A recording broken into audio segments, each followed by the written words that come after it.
The reception after my father's funeral lasted exactly 40 minutes before my aunt stood up and changed everything. She didn't shout. That wasn't her style. She just pushed back her chair, the legs scraping against the hardwood floor of my mother's dining room, and said in a voice that carried clean through every conversation happening in that house, "Would someone like to explain to me why Clay is listed as the sole beneficiary on your father's $800,000 life insurance policy?" Every sound stopped. My mother's hand went still on the coffee pot she'd been filling for the third time in an hour. My brother looked down at his plate. His wife, seated beside him, lifted her water glass and took a very careful sip, like she'd been practicing for exactly this question. I sat at the far end of the table and felt the room tilt. Not from grief. I'd been doing that for 6 weeks while my father was in hospice. I tilted because there were 3 things embedded in my aunt's sentence that I had never heard before in my life. My father had a life insurance policy. It was worth $800,000, and apparently I was not in it. I put my fork down. The food on my plate stopped making sense. "Loretta."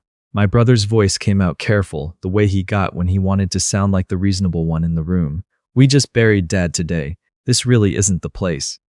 "I've been here 4 days," she said. "I sat through the wake. I sat through the service. I sat through 3 hours of people telling me what a good man your father was, which he was, which is exactly why I'm standing up right now." She turned and looked at me directly. She was my father's older sister, the one who moved to Portland when I was 12, and called on every birthday without fail. She'd flown in the moment she heard about the diagnosis, without anyone asking her to. She was looking at me the way someone looks when they're about to have to tell you something they wish they didn't know. "James," she said, "did your father ever tell you he had a life insurance policy?" I shook my head. "No." "Did he ever discuss what would happen to the business after he was gone?" The business. My father had run a precision fabrication shop since before I was born. 22 employees, a building he owned outright in Milford, steady contracts with 3 regional manufacturers. During college, I had worked there every summer and every winter break, learning the floor, learning the books, taking over the scheduling. My father kept entirely in his head. My brother, 5 years older, had left Ohio at 23 and never looked back. He worked in finance in Columbus. He came home at Christmas.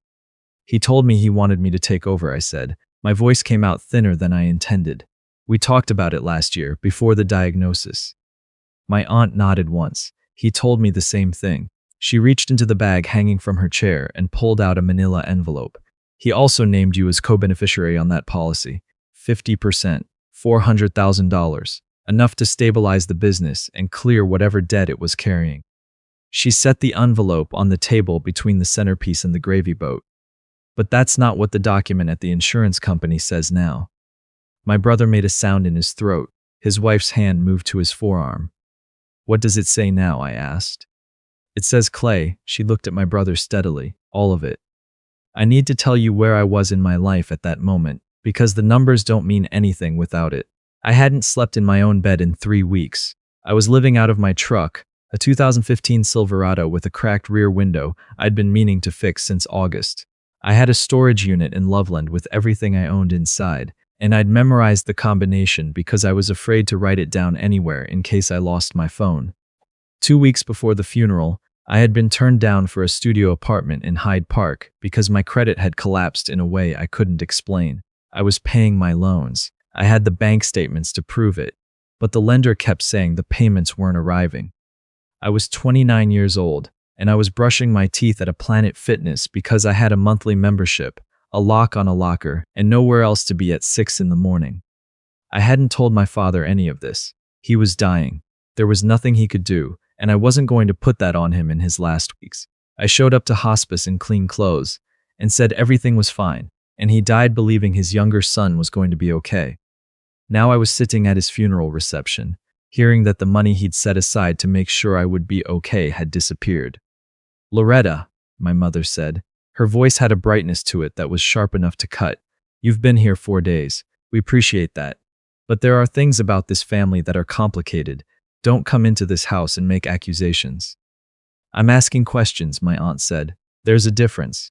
And the reason I'm asking them here, in front of people, is because every time I've tried to ask them privately, I've been told there's nothing to discuss." My brother pushed back slightly from the table, just an inch. His wife's hand tightened. The beneficiary change, my aunt continued, was filed 6 weeks ago. 6 weeks ago, my father had been in his second week of hospice. He'd been on enough medication that he slept most of the day, coherent in the mornings for an hour or two. We'd talked about nothing important, the Reds, a documentary he'd watched, whether my mother was eating enough. He had not been signing financial documents. He could barely hold a pen. I had a copy made before I came tonight, she said. She didn't pull it out yet. She just let that sit there. My brother turned to my mother. You don't have to listen to this. She absolutely does, my aunt said. The doorbell rang. It was that sound, not the envelope, not the accusations, not my face, that made my brother's wife blink. She looked toward the hallway the way someone looks when they've been expecting something to go wrong, and now it finally has. My mother stood reflexively, because answering the door was something she could control. My aunt said, "Leave it." My mother sat back down. A man walked into the dining room a moment later. Probably 60, gray suit, briefcase that had been with him a long time. The kind of face that didn't give anything away. I later learned he had been my father's estate attorney for 11 years. His name was Kessler, and he set his briefcase on the corner of the table with the ease of someone who had done this before. I apologize for the intrusion, he said, and did not look like he was apologizing. There are several matters that require clarification before the estate can move forward. My brother stood up. Absolutely not.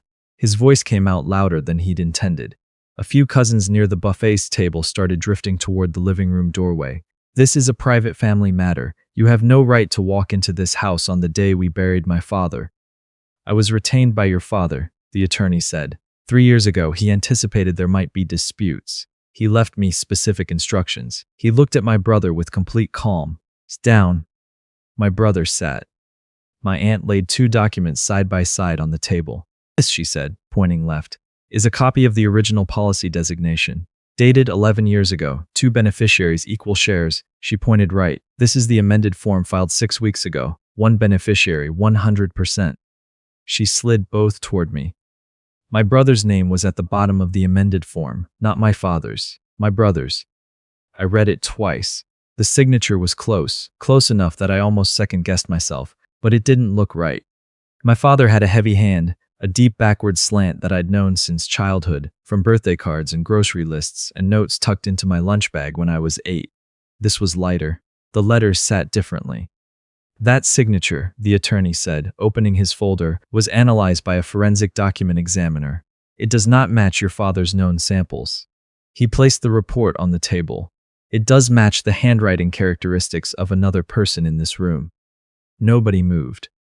My brother's wife looked at her hands. "Ida," my brother said quietly, not a question, a warning. She didn't answer. The attorney continued. "There's also the matter of 2 business loans filed under James's name in the past 14 months, using the shop's address in Milford. James applied for neither of them. Those loans generated negative payment history on his credit profile, which would have made it very difficult for him to challenge any estate matter in court, or to secure housing, or to demonstrate financial stability of any kind." My mother made a small sound, not sadness, something more like calculation. My brother's wife finally looked up. Her eyes had gone red at the corners. "He said you'd never notice," she said, and she wasn't talking to the room. She was talking to my brother. "He said you were the only one who checked the business accounts. He said James was always behind, that he'd blame himself, that by the time anyone figured it out." "Ida, stop. We'd have restructured enough of the assets that—" "Stop."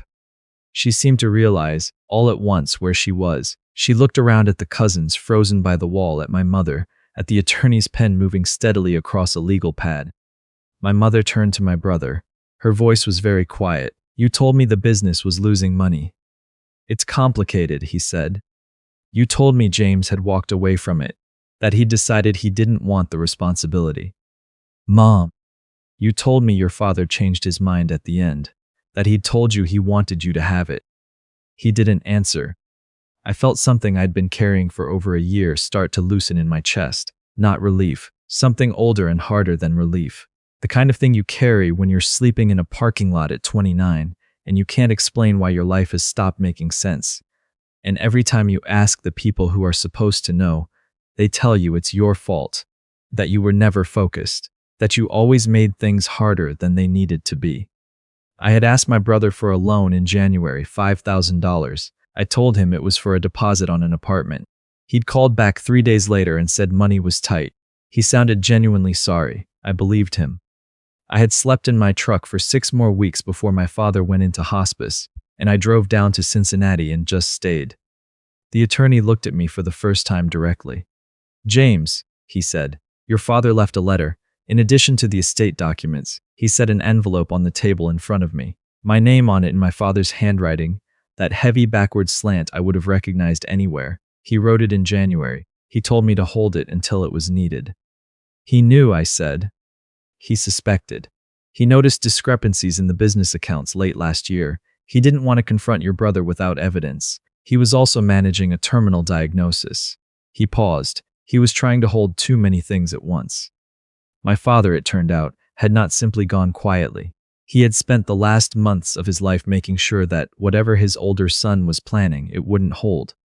The letter was 2 pages. I didn't read it out loud at the table. Some things don't belong in dining rooms, full of people pretending not to listen. But what he wrote at the end I've kept with me since. "I know you think I didn't see how hard things got for you. I did. I should have said something sooner. The business was always meant to be yours. Not because your brother doesn't deserve well, but because you were the one who stayed. You were the one who showed up. Don't let them tell you that makes you lesser. It makes you the one worth fighting for."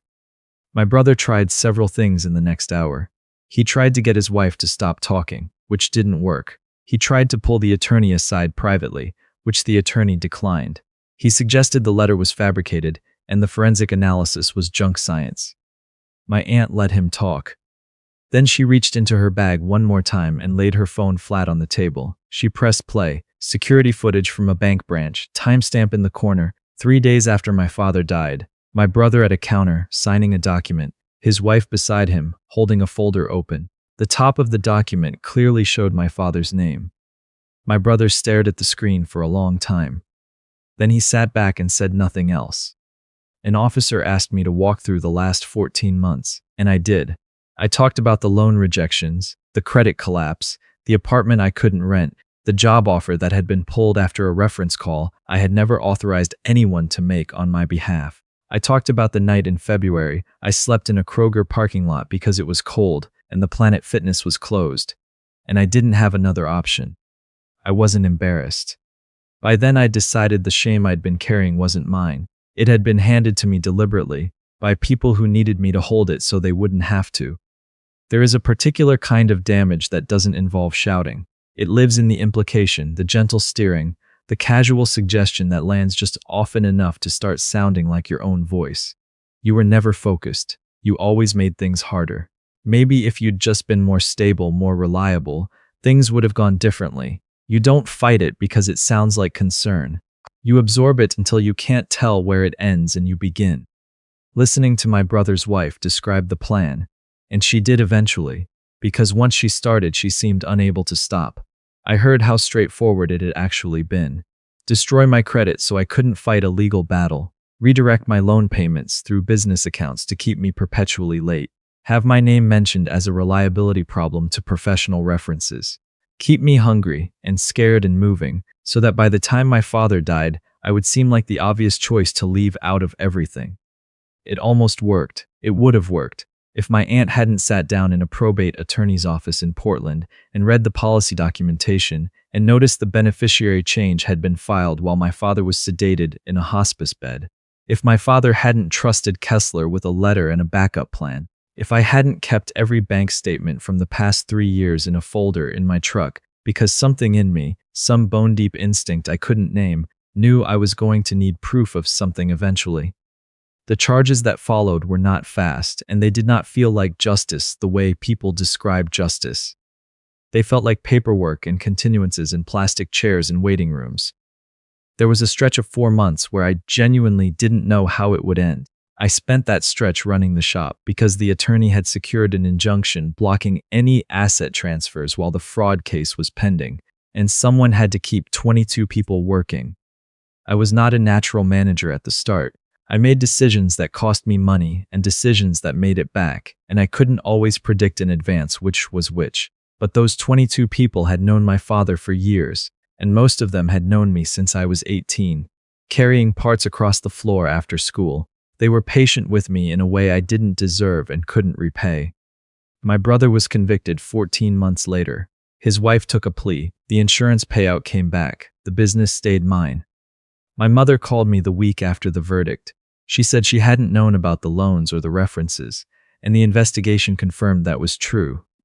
What she had known, what she had allowed herself to know, was that my brother was the more capable son.